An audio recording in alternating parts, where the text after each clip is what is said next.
Yo tout le monde, donc aujourd'hui petite vidéo pour vous montrer comment remonter la manette PS3, donc DualShock 3 6 axis.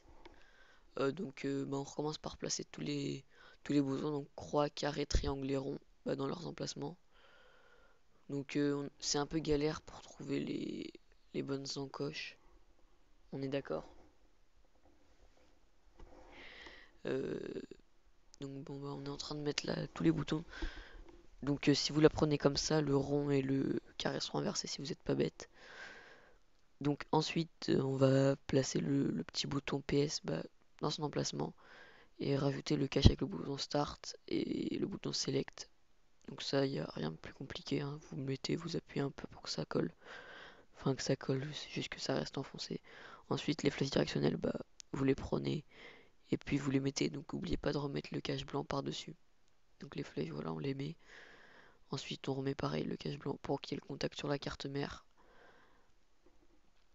Ensuite, bouton L1, R1, vous les faites juste glisser. Je sais pas si on. J'ai oublié si on le faisait déjà. Ouais, si vous voyez que là, on est en train de mettre L1. Non, on est du côté R1. Ouais, donc là, c'est R1.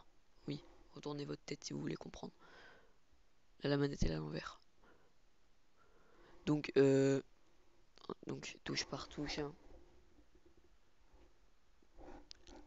Ensuite, vous allez placer la carte mère et essayer de bien l'enfoncer avec les joysticks qui vont dans leurs emplacements et essayer de clipser les vibreurs. Donc, euh, c'est pas très compliqué. Normalement, vous entendrez un petit bruit quand les vibreurs finiront de clipser, j'allais dire, ça veut rien dire, mais c'est pas grave. Donc une fois que ça c'est fait, vous pouvez revisser la carte mère.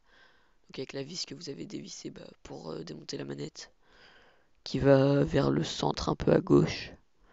Je ferai peut-être aussi un tuto pour mettre la LED dans la manette de PS3 au niveau du bouton PS. Quand la manette est allumée, il y a le bouton PS aussi qui est allumé avec une LED de couleur. Donc j'essaierai de faire ça avec une LED rouge ou une LED verte, enfin avec les deux que j'ai. Donc là, vous voyez qu'on est en train de visser, tout simplement. Donc on a un peu galéré là pour filmer cette séquence parce que c'est assez galère. Donc voilà, au final, on voit quand même bien qu'on est en train de visser.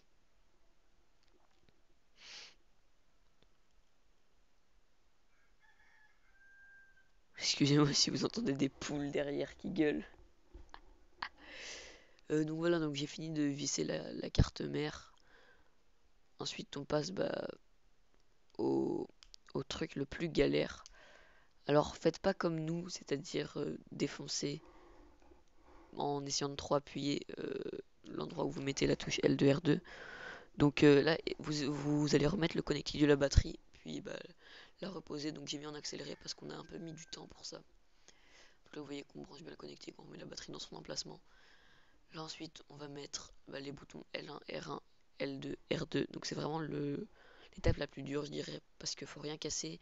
Et si vous enlevez le, le petit, enfin là où il y a les deux boutons, quoi, va falloir remettre le mapping de la manette entre le plastique et c'est vraiment très très chaud. Et essayez pas trop d'appuyer parce que nous on a un peu pété le l'encoche tout simplement. Du coup on a L2 et L1 qui peuvent pas aller sur la manette. Donc faites bien attention et voilà. Après normalement si vous avez bien suivi comme dans la vidéo, la manette sera remontée, sera fonctionnelle. Donc n'hésitez pas à liker, n'hésitez pas à liker. Non, n'hésitez pas à liker, commenter, vous abonner si c'est pas déjà fait. Et voilà. Donc moi je vous dis à la prochaine. Allez, ciao.